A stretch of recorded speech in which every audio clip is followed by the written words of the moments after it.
ओम भद्रं कर्णेभिः शृणुयाम देवा भद्रं पश्येमाक्षभिर्यजत्राः स्थिरैरङ्गैस्तुष्टुवागुंसस्तनूभिः व्यसेम देवहितं यदायुः स्वस्ति न इन्द्रो वृद्धश्रवाः स्वस्ति नः पूषा विश्ववेदाः स्वस्ति नस्तार्क्ष अरिष्टनेमिः स्वस्ति नो बृहस्पतिर्दधातु।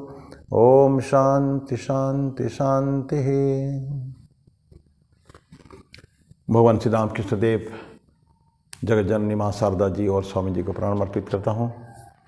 मेरे गुरुदेव पूजनीय स्वामी भूतेशानंद जी महाराज को मेरा प्रणाम है और आप सभी का प्रणाम। आज पेट्रियोटिज्म, देश प्रेम के ऊपर, उत्कट देश प्रेम जिसको कहते हैं, तो उस बारे में एक अथर हो गए हैं, फिलोसोफर जॉन एडम्स के नाम से हैं। वो बोलते हैं, स्विम और सिंक, लिव और डाई, सर्वाइव और perish, with my country was my unalterable determination. वो बोलते हैं कि जो प्रखर जो देश प्रेमी होते हैं उनके स्विम और सिंक, या तो मैं तैरता रहूँगा या तो डूब जाऊँगा। लिव और डाई, जीवित रहूँ या मृत्यु हो जाए।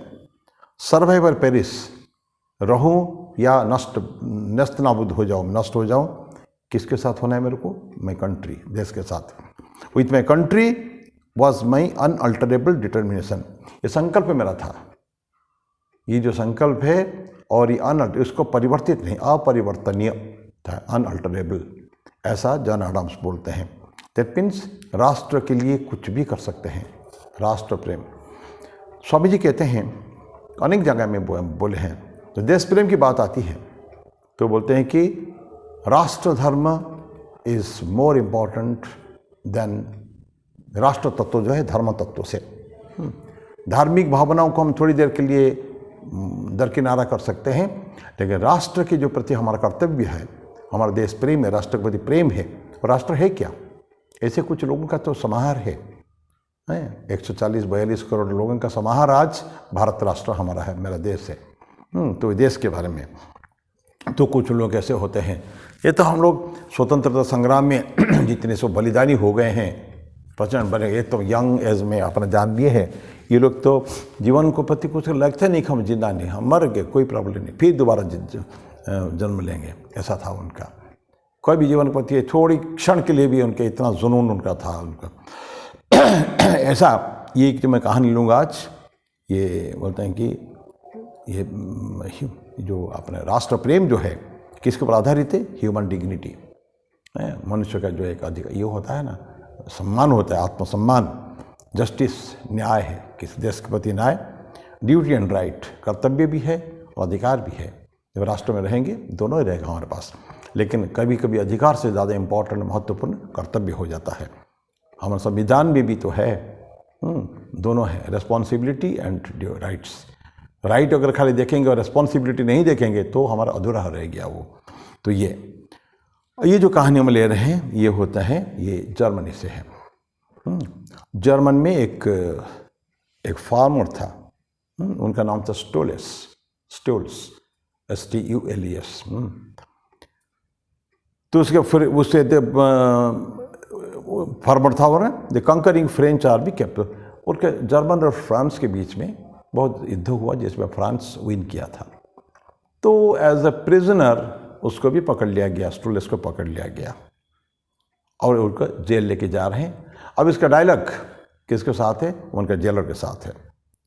तो जेलर बोलते हैं कि प्रिजनर है बंदी को बोलते हैं, तुम जब हमारे तरह कैप्चर, हम पकड़े लिए गए हो, तो अभी ये प्रिजन का यूनिफॉर्म पहनो, यहीं तुमको जेल में रहना है, और जेल का एक यूनिफॉर्म होता है, तुम अपने कपड़े में नहीं ले सकते हो।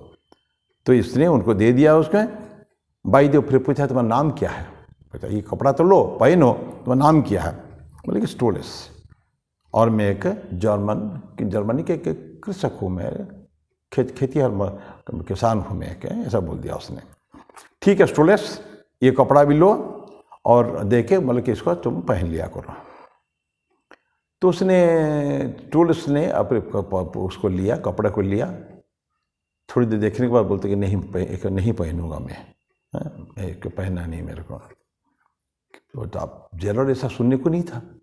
लेकिन बंदी को बोलते हैं तो कपड़ा पहनो, वो बोलता है नहीं पहनूंगा, चिल्लाया उसे, चित्कार रहा, क्यों नहीं पहनोगे, अभी ना हो, इसको तो पहनो। ये प्रिजन है, समझे, तो ये जेल है, तुम्हारे घर नहीं है। ऐसा उनको धमकाते हुए बोला कर, चित्कार करते हुए, चिल्लाते हुए उनको बोला उसने। स्टुलेस बोलते हैं ठीक है, मैं मानता हूँ, आप जो कहते समझता हूँ, लेकिन मैं उसको नहीं पहनूंगा क्योंकि ये जर्मन कपड़े में नहीं बना हुआ है ये यूनिफॉर्म। मैं जर्मनी का हूँ, मैं जो भी कपड़ा पहनूंगा वो हमारी जर्मनी का कपड़ा होना चाहिए ये, इसलिए मैं उसको नहीं पहनूंगा। बड़ा दम्भ के साथ बोलता है वो, सोच लड़प और उसे मॉरल स्ट्रेंथ के साथ कि मैं जर्मनी का हूँ, मैं वही पहनूंगा। इतना उनका जो प्रेम है, राष्ट्र के प्रति प्रेम है, बाहर का कपड़ा नहीं पहनूंगा मैं। तो शटअप, वो उसको फिर गाली देता है, उसको खूब डांटता है उसको, है तुम क्या मरना चाहते हो क्या, तो आए हो जेल में आए हो तो मरने की इच्छा है तुमको, है तो अभी ये मेरे आदेश को तुम पालन करो, अन्यथा तुमको मृत्यु, फांसी तुमको दे दी जाएगी। एकदम सीधा सुना दिया, या तो ये कपड़ा पहनो या जेल में रहो, या तो फिर फांसी में चढ़ जाओ। तो स्टुलेस भी बोलता है कि मैं भी बहुत सख्त हूँ मेरे विचार पर, मैं मेरे राष्ट्र के सम्मान के लिए मैं मृत्यु को भी वर्ण कर सकता हूँ। मेरा राष्ट्र प्रेम है, मैं मेरे देश को प्रेम करता हूँ, तो उससे अन्यथा मैं कुछ कर ही नहीं सकता। भले मेरे को मृत्यु को स्वीकार करना पड़े, मेरे को फांसी मेरे को हो जाए, मुझे कोई तकलीफ नहीं है, लेकिन इसको मैं नहीं पहनूंगा। और प्रिजन रूल के हिसाब से उनको दंड दे दिया गया कि तुमको मरना है, French sentence him to hanged. तो दंड विधान तो हो गया, तो पहले भी था, वहाँ भी रहा होगा। अंतिम इच्छा तुम्हारी क्या है, लास्ट विश, मरने से पहले पूछते हैं। कोई फालतू के क्वेश्चन है, अगर बोलेगा कुछ बोलेगा, मैंने जीना को छोड़ के मृत्यु तो तुम होना है, मुझसे पहले कोई किसको कुछ बोलेगा, कोई मैसेज देगा, कोई जो खाऊंगा मैं, कुछ समथिंग लाइक कोई कुछ बोल सकता है। यद्यपि हमारे जो हमारे जो राष्ट्र स्वतंत्रता वीर हो चुके हैं, वो कभी नहीं वो मांगते थे मुझे पुनर्जन्म हो, फिर हो। जिस देश को मैं स्वतंत्र देखना चाहता था, मैं नहीं देख पाया मेरे जीवन काल में, मैं फिर जन्म लूँगा, फिर मैं इसमें भाग लूँगा, इस स्वतंत्रता संग्राम में, ऐसा बोलते थे। बिल्कुल किसी को कोई भौतिक इच्छा नहीं, छोड़ने का तो प्रश्न नहीं उठता। तो जब इनको स्टुलेस को पूछते हैं तुमको क्या चाहिए, बोलो तुम्हारा लास्ट विश क्या है, तो बोलते कि मेरा एक ही विश है कि मेरा बॉडी, मेरा जो शरीर फांसी देने के बाद उसको जो रैप करोगे आप, जो उड़ाओगे उसके ऊपर, वो भी जर्मनी का कपड़ा होना चाहिए। ये ध्यान रखिए उसको, और कोई कपड़ा नहीं। अंडरस्टैंड, बोलते कि समझ में आ गया आपको कि बस वही मेरी इच्छा है। तो जर्मन के कपड़ा को देखो, जर्मन कपड़ा का यूनिफॉर्म पहनूंगा, पहले बोल दिया था। मृत्यु के बाद में मुझे जर्मनी कपड़ा में ही मुझे कवर करा जाए। ये जो देते हैं ना, वो कफन उड़ाते हैं, एक सफ़ेद कपड़ा उड़ा देते हैं साधारणतः, बोला कि वो कपड़ा भी जर्मनी का होना चाहिए। ये स्टुलेस का उसका ये कहानी है। तो आप इस तरह की कहानियाँ भरा पड़ा है हमारा भारत का जो स्वतंत्रता संग्राम शुरू 1757 में हुआ था। 1857 से मानते हैं कि प्रथम जो संग्राम हुआ 1857 में, लेकिन उससे पहले भी हो चुका था, जो भी, दैट इज़ नॉट इम्पोर्टेंट हमारे लिए अभी। लेकिन वो सारे के सारे जितने थे, चाहे आपके अशफाक उल्लाह खान हो या जितने सारे हो चुके हैं, मैं नाम तो खुदीराम बोस हो, सब के सब यही था कि माँ मुझे विदाई दे दो। खुदीराम बोस गाना गाता है, मुझे विदाई दे माँ घुरे आसी, माँ मुझे विदाई दे दो, हैं भारत माता को बोलते हैं। मैं तो घूम के आ जाता हूँ, फिर आके यहीं में तुम्हारे ही काम में मैं लग जाऊँगा फिर आके। ऐसा ऐसी उनकी इच्छाएँ थी, कोई इच्छा नहीं कुछ भी।